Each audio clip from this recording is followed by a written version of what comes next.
Hello everyone, welcome back to Veerana academy. देखिए, आप already जानते हैं कि हमने इलेक्ट्रोस्टैटिक स्टार्ट किया हुआ है एंड इसका जो फर्स्ट चैप्टर है दैट इज इलेक्ट्रिक चार्जेस, इसके रिलेटेड काफ़ी वीडियो में अपलोड कर चुका हूं। आज के लेक्चर के अंदर हमें बहुत ही इंपॉर्टेंट टॉपिक को स्टडी करने वाले हैं जिसका नाम है the Coulomb's law. And Coulomb's law को वेक्टर के फॉर्म में कैसे लिखते हैं वो भी आपको मैं आज इसी लेक्चर में बताऊंगा। और हाँ, अगर आप इस चैनल पे नए हो तो जल्दी से चैनल को सब्सक्राइब कर लीजिए और वीडियो पसंद आती है तो इसको लाइक करें, शेयर करें अपने फ्रेंड्स के साथ। तो बिना कोई टाइम वेस्ट किए चलिए शुरू करते हैं।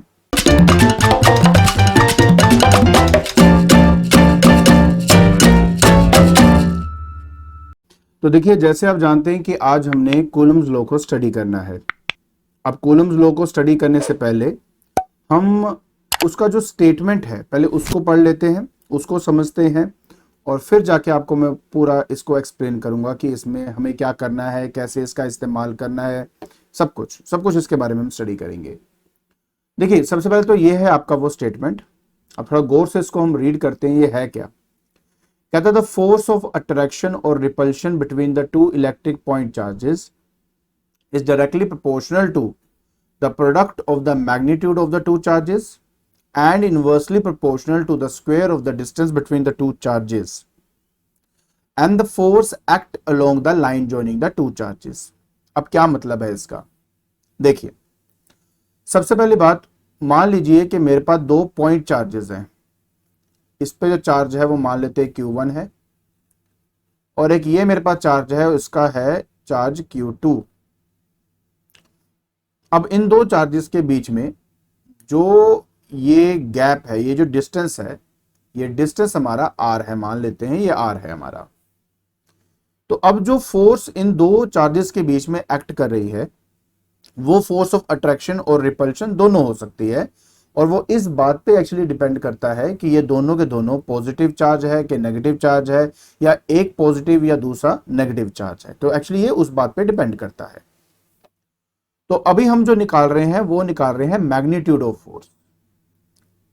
तो फोर्स जो है, कहते हैं वो directly proportional to the product of the magnitude of two charges. मतलब क्योंकि मैं मैग्नीट्यूड ऑफ फोर्स निकाल रहा हूं तो चार्जेस का कोई भी साइन हो बट मुझे पॉजिटिव वैल्यू ही लेनी है। तो product of the magnitude of two charges को लिखने का तरीका कुछ ऐसा होता है, ये लीजिए। और inversely proportional to the square of the distance, तो ये देखिए ये आपका ऐसे हो गया। अब जब हम इन दो एक्सप्रेशंस को आपस में कंबाइन करते हैं तो हमें मिलता है F directly proportional to that is Q1 और यहां पे आएगा Q2 और नीचे हमारे पास आ जाएगा R स्क्वायर। अब डायरेक्टली प्रोपोर्शनैलिटी को हटाएंगे। अब जैसे हम डायरेक्टली प्रोपोर्शनैलिटी को हटाते हैं तो यहां पर एक कांस्टेंट K इंट्रोड्यूस होता है और ये आ जाएगा Q1 that is Q2 over R square. ठीक है। अब ये जो हमारा K आपको मैं यहां पे दिखा रहा हूं, ये दो बातों पे डिपेंड करता है। पहले कि सिस्टम ऑफ यूनिट आप क्या ले रहे हो, what is the system of unit. मतलब आप SI सिस्टम में इसको स्टडी कर रहे हो कि CJ सिस्टम में स्टडी कर रहे हो, किस सिस्टम में आप इसको स्टडी कर रहे हो, क्योंकि उसके हिसाब से K की हमारी डिफरेंट वैल्यू होती है।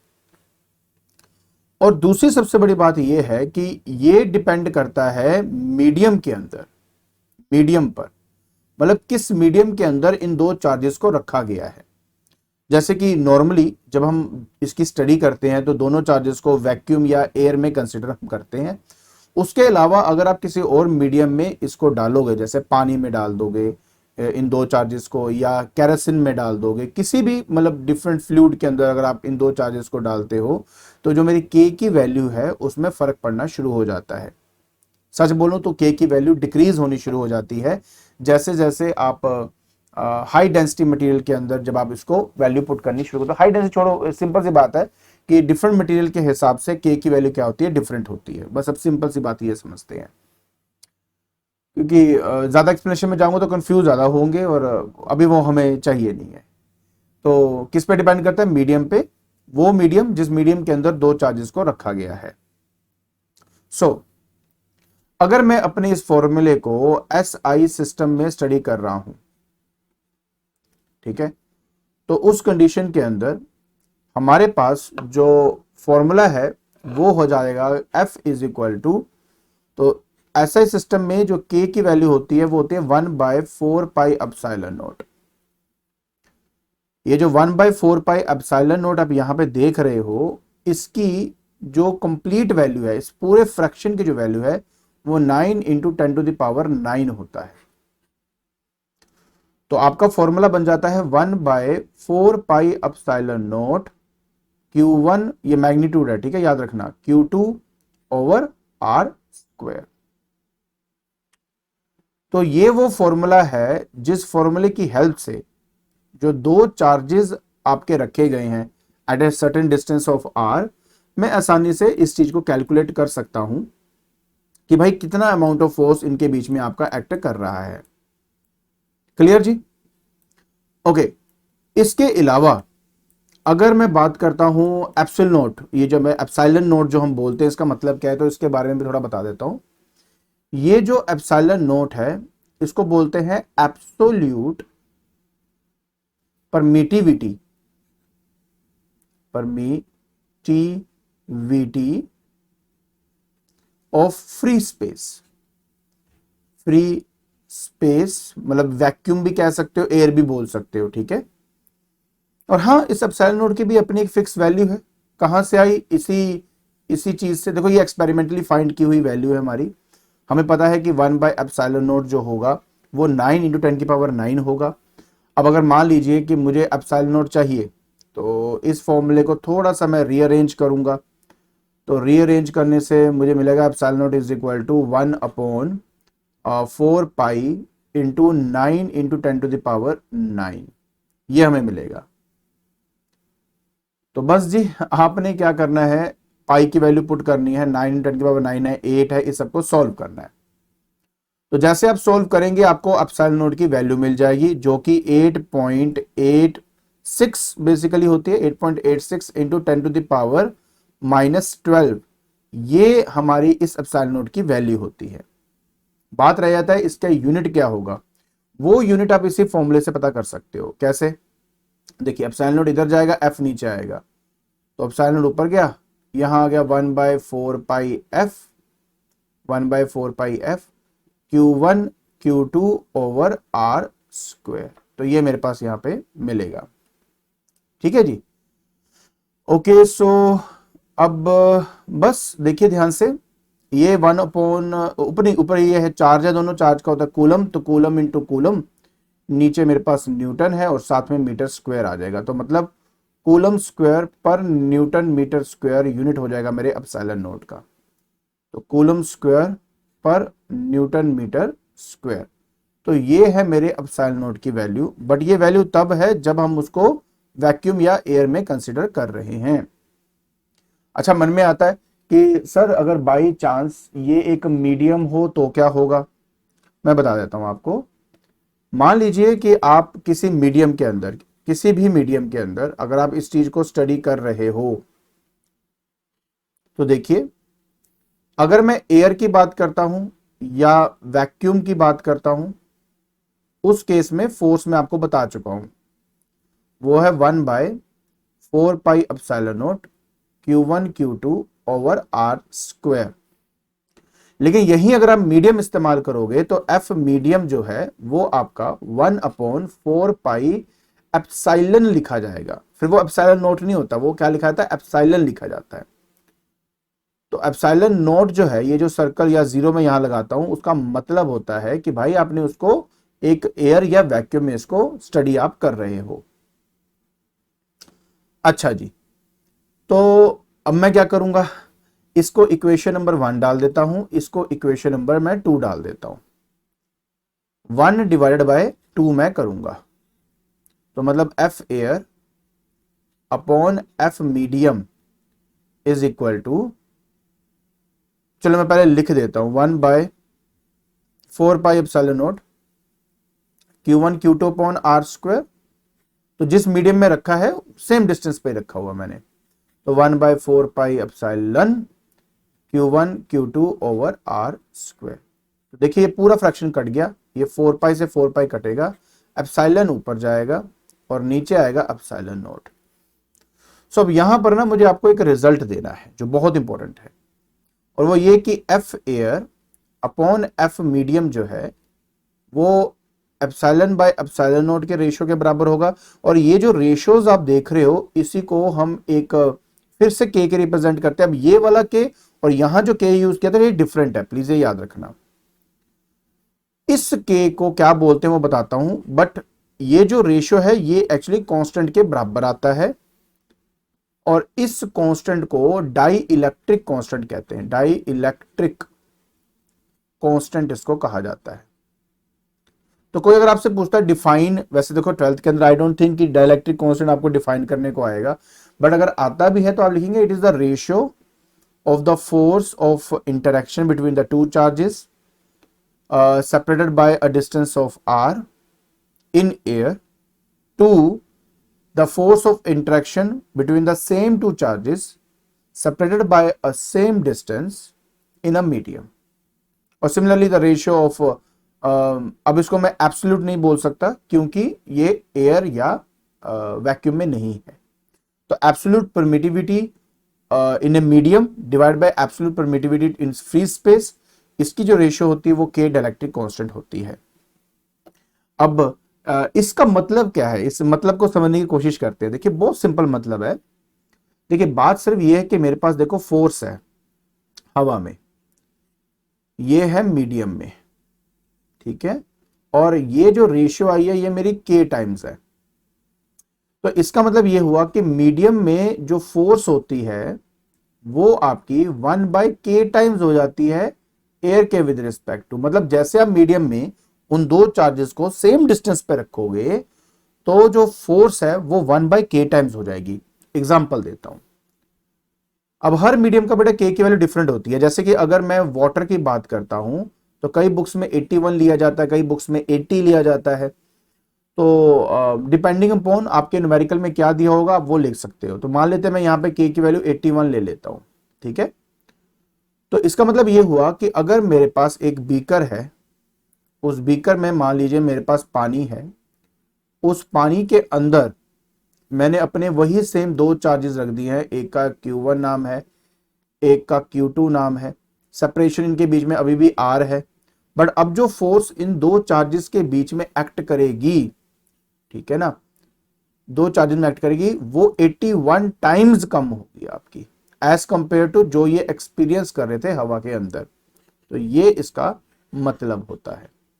अच्छा दूसरा ये होता है एप्सिलॉन बाय एप्सिलॉन नॉट। तो इसका मतलब क्या हुआ कि भाई जिस टाइम आप एफ मीडियम लिखते हो, तो मैं एफ मीडियम क्या था 1/4 पाई एप्सिलॉन नॉट Q1, नहीं मीडियम नहीं हवा, मैं इसको थोड़ा इरेज कर देता हूं, थोड़ा सा आपको आइडिया लगेगा मैं क्या बोल रहा हूं, ठीक है। मतलब ये अभी तक आपने क्या पढ़ा कि एफ जो एयर है वो होता है 1/4 pi epsilon naught Q1 Q2 by R square. तो यही अगर आप एफ मीडियम लिखते हो तो मैंने क्या कहा था 1/4 पाई एप्सिलॉन लिखोगे Q1 Q2 by R square. तो इस एप्सिलॉन की जगह पे आप चाहें तो देखिए इधर मल्टीप्लाई करके, तो F medium is equal to 1/4 pi epsilon की जगह पे क्या लिख सकते हो आप के एप्सिलॉन नॉट लिख सकते हो, और बाकी फिर वही एज इट इज का एज इट इज आएगा। और लीजिए इस तरीके से आप अपने एप्सिलॉन को एप्सिलॉन नॉट की टर्म्स में लिख सकते हो with the help of the dielectric constant. अच्छा ये जो एप्सिलॉन बाय एप्सिलॉन नॉट है ना, कई बुक्स में इसको एप्सिलॉन आर से भी रिप्रेजेंट करते हैं। ये एक्चुअली रिलेटिव इलेक्ट्रिक परमिटिविटी बोला जाता है। रिलेटिव क्यों? क्योंकि विद रिस्पेक्ट टू किसी मीडियम का किसी का आप इलेक्ट्रिक परमिटिविटी जो है वो अपना कैलकुलेट कर रहे हो। सो आई होप ये जो बेसिक बातें मैंने आपको बताई हैं इस चीज को लेकर, जैसे कि स्टेटमेंट तो ये रही, ये आपका फॉर्मूला हो गया, ये जो फॉर्मूला है एसआई सिस्टम में ये होता है, ठीक है। सीजीएस के अंदर 1 डाइलेक्ट्रिक होता है, एक्चुअली के की वैल्यू होती है 1 डाइलेक्ट्रिक ही, और वो हमें चाहिए नहीं इसलिए मैं एक्सप्लेन ज्यादा नहीं कर रहा, मैं सीधा यहाँ पे ले आया आपको। तो बाकी यहाँ पर बाकी तो ठीक है, बाकी सिंपल है। फोर्स आपने फाइंड कर लिया, एब्सोल्यूट का मैंने आपको फॉर्मूला बता दिया। हाँ एक काम और करते हैं, इस एब्सोल्यूट की ना वो डायमेंशन फॉर्मूला भी हम देख लेते हैं, चलिए देखते हैं। तो अब हम जो डायमेंशन है या फिर डायमेंशनल फॉर्मूला, ये इसलिए ताकि अगर आपको एमसीक्यू पूछा जाए तो आपको पता होना चाहिए ना क्या कर रहे हैं। अब एप्सिलॉन नॉट क्या होगा हम उसके बारे में स्टडी करने वाले हैं। तो देखिए, हमने पढ़ा है कि एप्सिलॉन नॉट का जो हमारा यूनिट है वो होता है कूलम स्क्वायर पर न्यूटन मीटर स्क्वायर। अब कूलम जो है वो करंट इनटू टाइम होता है, तो एटी का होल स्क्वायर। फोर्स होता है, ये तो हमें पढ़ा है कि M L T minus two, ये इसका हो गया। और मीटर स्क्वायर मतलब एल स्क्वायर है आपका, तो ये बन जाएगा m माइनस वन, ये नीचे L3 बन चुका है तो L माइनस थ्री। ये ना t की पावर माइनस टू है, ऊपर जाके प्लस टू हो जाएगा, मतलब ऊपर टी स्क्वायर ऑलरेडी है तो t की पावर 4 और a2। तो ये आपका डायमेंशन फॉर्मूला जो है ये हमें एप्सिलॉन नॉट का यहाँ पे मिल जाता है। बहुत ही सिंपल है, बट आई होप आपको यार अच्छी तरह समझ में आ गया होगा कि एक्चुअलिटी में हम यहाँ पर क्या पढ़ रहे हैं। ठीक है ना। चलिए, अब आपको मैं लेके चलता हूं कि कूलम लॉ को वेक्टर की फॉर्म में कैसे लिखा जाता है। तो अब हम पढ़ेंगे Coulomb's law in vector form. Vector form देखिए बहुत सिंपल है, बात को समझना कैसे कैसे करेंगे। देखो यार, मेरे पास मान लीजिए अगेन अब यहां पर दो चार्जेस हैं, ये है मान लेते हैं Q1 और ये मान लेते हैं Q2। ठीक है। और अच्छा, इसको थोड़ा सा मैं और ना बढ़िया बनाने की कोशिश करता हूं, सुंदर बना देते हैं, सुंदर। हम प्रॉपर एक ये बनाते हैं, ये आपका x हो गया, ये आपका y हो गया। अब यहां पर मान लेते हैं चार्ज है मेरा Q1 और यहां पे चार्ज है मान लेते हैं Q2। ठीक है, ओके। सो यहां से लेके यहां तक जो आप देख रहे हो ये है R1 वेक्टर जो कि पोजीशन वेक्टर ऑफ Q1 है। R2 जो है वो पोजीशन वेक्टर मेरा जो है Q2 का है। Q1 और Q2 के बीच की जो सेपरेशन है वो मेरी R है। ठीक है। अब यहां पर मैं दो डायरेक्शन डिफाइन करूंगा, एक तो R12, ये जो है ये है direction from 1 to 2, direction from 1 to 2।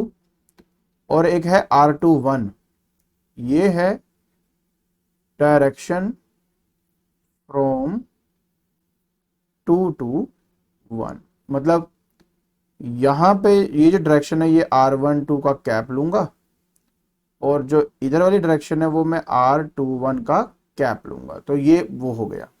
अब इसमें ना एक्चुअली दो केसेस हमें स्टडी करने होते हैं। पहला केस है कि Q1 Q2 ग्रेटर देन 0। अब इस स्टेटमेंट का क्या मतलब हुआ? इस स्टेटमेंट का मतलब है कि जब आप इन दो चार्जेस को प्रोडक्ट कर रहे हो तो उसका आंसर पॉजिटिव आना चाहिए। अब वो सिर्फ तभी पॉसिबल है जब ये दोनों चार्जेस आइदर पॉजिटिव हो या दोनों ही नेगेटिव हो। तो मतलब ये रिपल्शन को रिप्रेजेंट करता है, क्योंकि लाइट चार्जेस रिपेल करते हैं ना, तो ये रिपल्शन को रिप्रेजेंट करता है। अच्छा, तो अब एक काम मैं यहां पे जो जरूर करूंगा, मैं इसको अगली बार भी यूज करना है ना, तो इसको एज ए कॉपी कर लेता हूं, नेक्स्ट टाइम मैं इसको यूज करूंगा।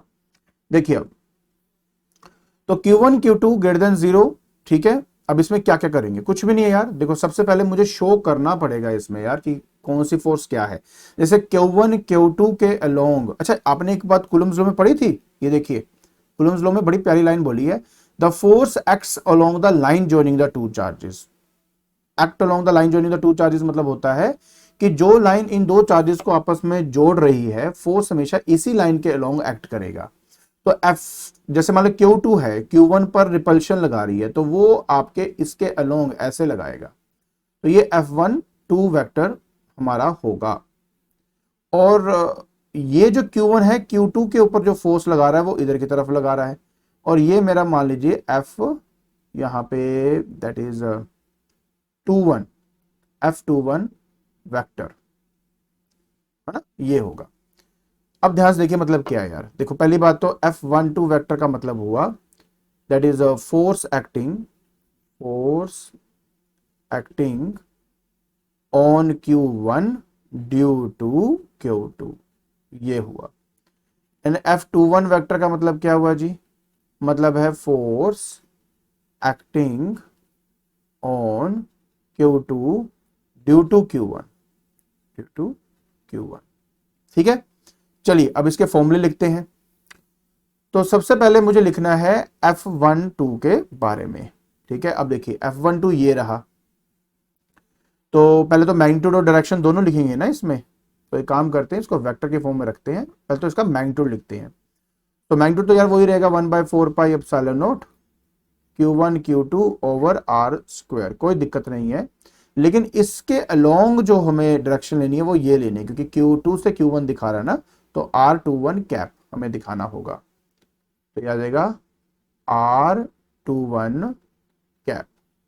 आपको पता है कि एक यूनिट वेक्टर जो होता है ना, उसको लिखने का एक तरीका होता है। जैसे R21 कैप जो है, इसका मतलब है इसका वेक्टर लोगे आप और इसी के मैग्नीट्यूड से आप उसको डिवाइड कर देंगे।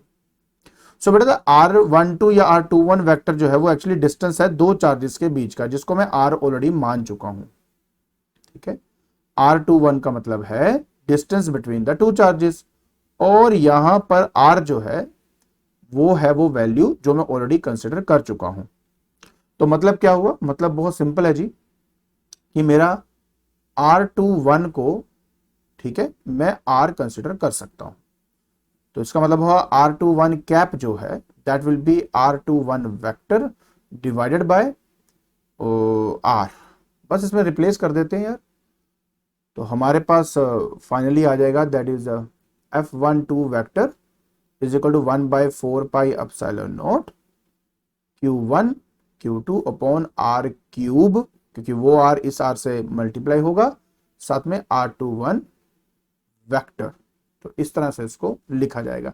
So this is the equation number 1। तो आप चाहें तो यही यहां तक भी कर सकते हो, और एक स्टेप आगे जाना है तो ये तरीका है उसका।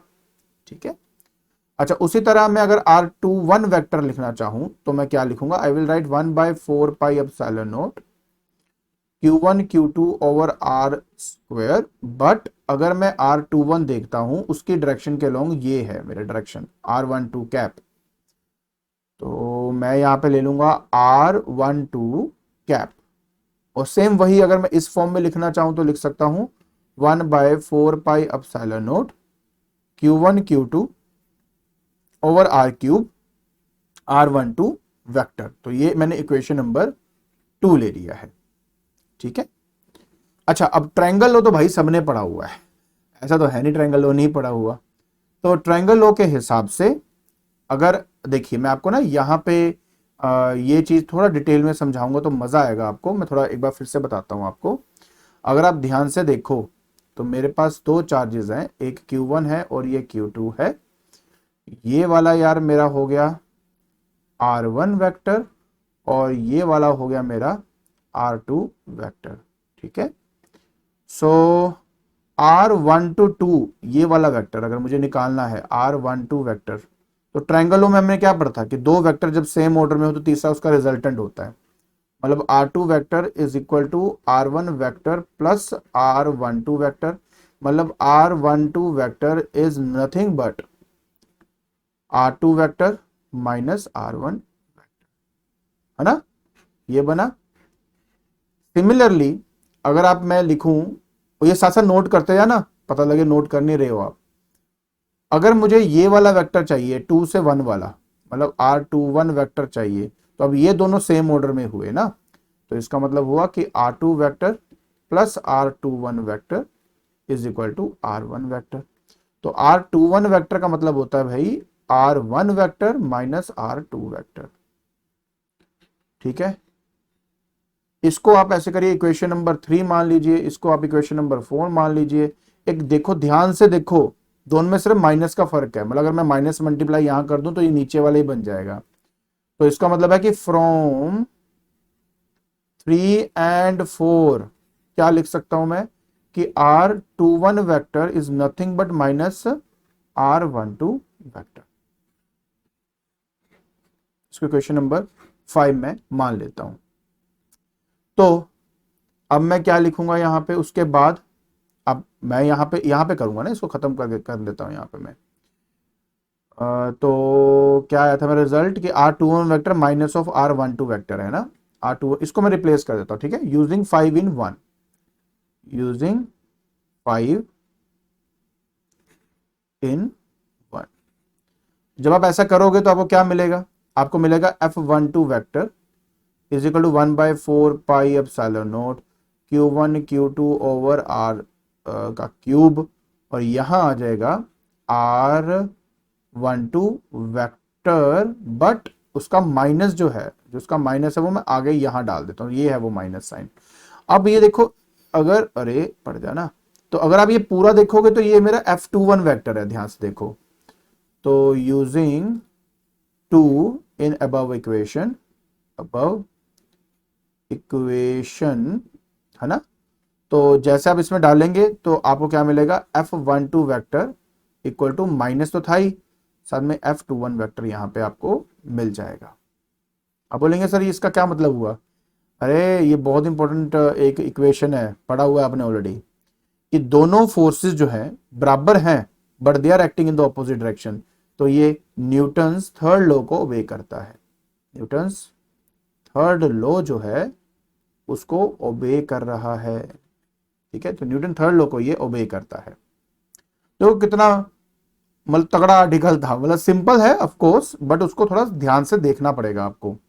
तो मैंने अब जो किया है वो Q1 Q2 ग्रेटर देन 0 के लिए है, जो कि रिपल्शन शो करता है, रिपल्शन को ऐसे शो करना पड़ता है, और यहां पे आप इसको इस तरह से डिफाइन कर देते हो, ठीक हो गया।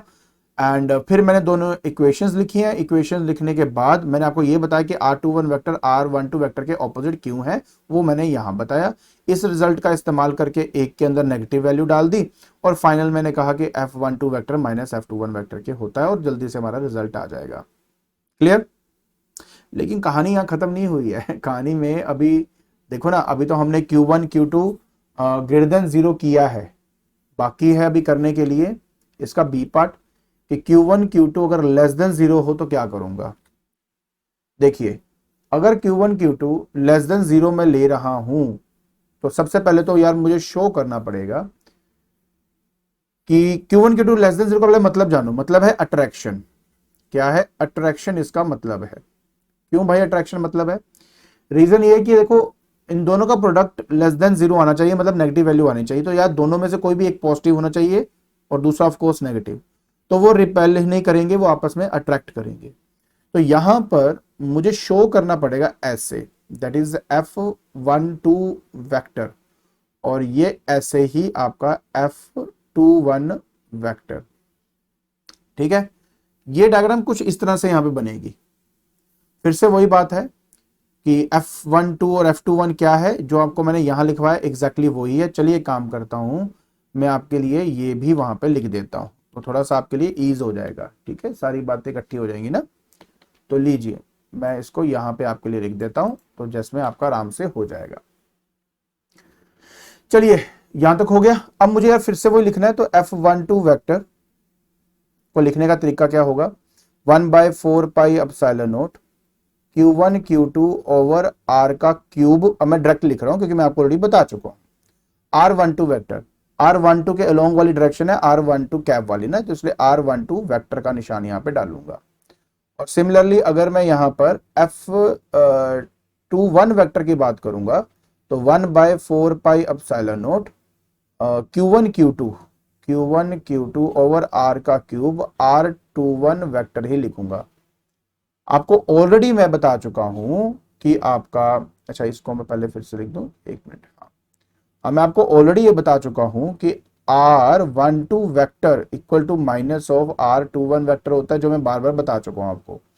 अब इस बार हम इसको नीचे वाले में पुट करेंगे, आप ऊपर में भी डाल सकते हो, नीचे भी डाल सकते हो, कोई फर्क नहीं पड़ता, मैं वैसे कर रहा हूं बस। अब नीचे वाले में डालेंगे तो ये आएगा F21 vector is equal to 1/4 pi epsilon naught Q1 Q2 over R का क्यूब, और यहां पे आ जाएगा माइनस ऑफ R12 का वेक्टर। अब आप देख सकते हो ये सारा का सारा एग्जैक्टली F12 ही है, बस माइनस साइन एक्स्ट्रा है, तो मैं यहां लिख दूंगा F21 वेक्टर, है ना, और equal to minus of F12 vector. तो फिर से वही बात आ गई ना कि दो फोर्सेस इक्वल हैं, ऑपोजिट डायरेक्शन में एक्ट कर रही हैं, तो ये न्यूटन्स के थर्ड लॉ को ओबे कर रहा है। न्यूटन्स का जो थर्ड लॉ है ना, उसको ओबे कर रहा है। सो आई होप आपको अच्छी तरह समझ में आ गया होगा कि एग्जैक्टली जब हम Coulomb's law in vector form की बात करते हैं तो उसका मतलब क्या होता है। ठीक है, तो आज के लेक्चर के अंदर हमने कूलम्स लॉ क्या होता है उसके बारे में डिटेल में स्टडी किया। हमने डाइलेक्ट्रिक कांस्टेंट के बारे में स्टडी किया, उसको वेक्टर फॉर्मेशन में कैसे लिखा है, तो उसका वेक्टर फॉर्म क्या है उसके बारे में स्टडी किया। एंड आई होप आपको ये सब बातें अच्छी तरह समझ में आ गई होंगी। बस नेक्स्ट वीडियो के अंदर मैं क्या करने वाला हूं, मैं आपको पहले तो न्यूमेरिकल कराऊंगा, जो इंपॉर्टेंट न्यूमेरिकल्स होते हैं इस पार्ट के। जैसे वो खत्म हो जाएगा फिर मैं आपको सुपरपोजिशन प्रिंसिपल और उसके न्यूमेरिकल करवा के इस चैप्टर को खत्म कर दूंगा। ठीक है, तो आने वाले 1-2 लेक्चर के अंदर अंदर ये फर्स्ट चैप्टर आपका पूरी तरह खत्म हो जाएगा। सो अगर आपको ये वीडियो पसंद आ रही है तो please like it, share it and subscribe it. आज के लिए बस इतना ही। Thank you so much.